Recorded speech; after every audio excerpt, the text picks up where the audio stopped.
चंदन, ओ चंदन बेटा, कहाँ है बेटा? ये मटके उठवाने में जरा मेरी मदद कर देता। अरे किसे आवाज लगा रहे हो? चंदन मुखिया जी के घर गया हुआ है। बोल रहा था उनके बेटे किशोर ने गांव के सब बच्चों को अपने घर बुलाए हैं। जरूर कोई नई चीज शहर से मंगवाई होगी। किशोर की आदत है, जब भी कुछ नया मंगवाता है गांव के बच्चों को चिढ़ाने के लिए बुला लेता है। अब चंदन देखना, आते ही कोई फरमाइश रख देगा। वो आ गया। माँ बापू, आपको पता है किशोर ने हवेली में इतने बड़े बड़े 4 एसी लगवाए हैं। उसके कमरे का एसी तो मानो ऐसा चल रहा था जैसे बर्फ की सिल्ली पर बैठे हो। बापू काश हम भी एसी में रह पाते, इतनी गर्मी पड़ रही है। एसी के अलग ही मजे हैं। बेटा, हमारी इतनी गुंजाइश नहीं कि हम मुखिया जी की तरह घर में एसी लगवा सकें। किशोर भी ना तुम लोगों को न जाने घर पर क्यों बुला लेता है। उसे पता है कि हम गरीबों की इतनी हैसियत नहीं है कि हम उसके जैसी जिंदगी जी सके। तू मत जाया कर किशोर के घर। अच्छा, मैं घड़े बेचने जा रहा हूँ, थोड़े घड़े बनाने बाकी हैं, वो तू बना लेना। चंदन का पिता किशन घड़े बेचने चला जाता है। चंदन घड़े बनाने बैठ जाता है। घड़े बनाते बनाते उसका दिमाग अभी भी किशोर के घर लगे एसी में था। तभी उसके दिमाग में एक आइडिया आता है। अगर मैं मिट्टी का एसी बनाऊं तो वो भी तो हमें बहुत ठंडक दे सकता है। अगर मैं कोशिश करूं तो मिट्टी का एसी बना सकता हूं। चंदन बेटा, किस सोच में पड़ गया? तेरे बापू आएंगे तो गुस्सा करेंगे कि तूने अभी तक घड़े नहीं बनाए। माँ, मैं मिट्टी का एसी बनाने के बारे में सोच रहा हूँ। अगर हम किशोर के जैसा एसी नहीं ले सकते तो हम मिट्टी का एसी तो बना ही सकते हैं ना। मिट्टी का एसी? बेटा, वो तू कैसे बनाएगा? माँ चिंता मत करो, मैं कोई ना कोई जुगाड़ कर लूंगा। चंदन अब रोजाना अपने मिट्टी का एसी बनाने की तैयारी में जुट गया और फिर एक दिन चंदन ने बहुत ही बढ़िया मिट्टी का एसी बनाकर तैयार कर दिया। चंदन के माता पिता तो हैरान थे कि चंदन ने मिट्टी का एसी तैयार कर लिया है। चंदन अपने सभी दोस्तों को अपने घर मिट्टी का एसी दिखाने के लिए बुलाता है, जिसमें किशोर भी शामिल था। अरे वाह चंदन, है तेरा मिट्टी का एसी तो बहुत बढ़िया यार। मेरे लिए भी एक मिट्टी का एसी बना दे भाई, हमारे घर भी बहुत गर्मी होती है। हाँ हाँ बना दूंगा, चिंता मत करो, मैं तुम सबके लिए मिट्टी का एसी बना दूंगा।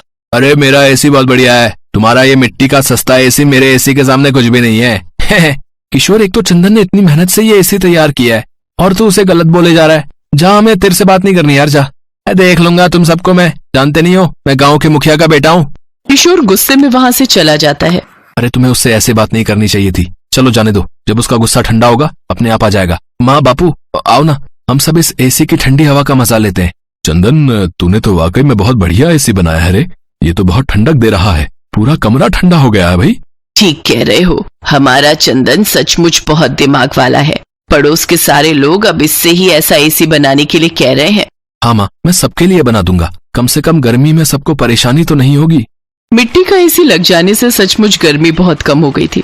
आराम से चंदन और उसके माता पिता रात में सो जाते थे। पर एक दिन चंदन अपने माँ बापू के साथ बाजार गया हुआ था।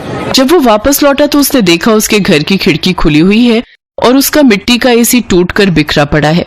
माँ बापू, ये क्या हो गया? हमारा एसी किसने तोड़ दिया? हमारे घर में कौन आ सकता है? क्या पता कोई जानवर घर में घुस आया हो और वो एसी को तोड़ गया हो। मैं तो खिड़की का दरवाजा बंद करके गई थी, खिड़की कौन खोल सकता है? पर अगर जानवर भी घर में घुसता तो और सामान भी तो छेड़खानी करता, और सामान तो बिखरा हुआ ही नहीं है, सिर्फ एसी टूटा है। हो ना हो जरूर किसी की साजिश है। तभी एक लड़का चंदन के घर आता है। चंदन, तेरा मिट्टी का एसी किशोर ने तोड़ा है। वो हंसते हुए अपने घर के नौकरों को ये बात बता रहा था, तब मेरे बापू ने सुन ली। तुम तो जानते ही हो बापू किशोर के घर पर काम करते हैं। बापू, किशोर ने ऐसा क्यों किया? मैंने उसका क्या बिगाड़ा था जो उसने मेरा एसी तोड़ दिया? मैंने कितनी मेहनत से बनाया था बापू। तभी मुखिया जी किशोर के साथ आ जाते हैं। अरे मुखिया जी, आप आइए आइए। किशन, मैं तो किशोर को यहाँ माफी मांगने के लिए लेकर आया हूँ भाई। किशोर बेटा, सबसे माफी मांगो। मुझे पता चल गया है कि किशोर ने चंदन का एसी तोड़ दिया है। ये बात मुझे इसकी माँ ने बता दी है। भले ही मैं गांव का मुखिया हूँ, पर मेरा खुद का बेटा गलत करे ये मैं कैसे बर्दाश्त कर सकता हूँ? अभी ये छोटा है, मैं इसे अभी तो समझा लूंगा ताकि बड़े होने तक इसे सही गलत काम की पहचान हो जाए। किशोर बेटा, तुमने चंदन का एसी तोड़कर ठीक नहीं किया। चंदन से माफी मांगो। मुझे माफ कर दो चंदन, मुझसे गलती हो गई। मैं घबरा गया था कि अगर तुम्हारा मिट्टी का एसी आ गया है तो अब मेरे दोस्त मुझसे दूर हो जाएंगे। मेरे पास कोई भी खेलने के लिए नहीं आएगा, क्योंकि तुम सबके घर के लिए मिट्टी का एसी बनाने वाले हो। पहले मेरे एसी के बहाने सब बच्चे मेरे पास खेलने के लिए आ जाते थे, पर पिछले कुछ दिनों से कोई भी मेरे पास नहीं आया, इसलिए मुझे तुमसे ईर्ष्या होने लगी और मैंने तुम्हारा एसी तोड़ दिया। अब कोई बात नहीं किशोर, मैं नया एसी बना लूंगा। पर तुमने ये कैसे सोच लिया कि मैं और बाकी दोस्त तुम्हें छोड़कर चले जाएंगे? हम तुम्हारे दोस्त हैं यार, और दोस्त कभी एक दूसरे से अलग नहीं होते। तभी सारे बच्चे वहां आ जाते हैं। किशोर और चंदन एक दूसरे के गले लग जाते हैं। ये तो मुखिया का बड़प्पन था कि उसने अपने बेटे को अच्छी सीख दी। चंदन फिर से एक नया मिट्टी का एसी बनाता है। चंदन खुश था कि उसने एक बार फिर मेहनत करके मिट्टी का एसी बनाकर तैयार कर ही लिया। चंदन और उसके माता पिता बहुत अच्छे स्वभाव के थे। उन्होंने अपने पड़ोसियों की भी मदद की और भरी गर्मियों में थोड़ी राहत मिल जाए इसके लिए मिट्टी का एसी बनाकर उन गरीब गांव वालों को भी दिया। सब गांव वालों ने चंदन की बहुत तारीफ की।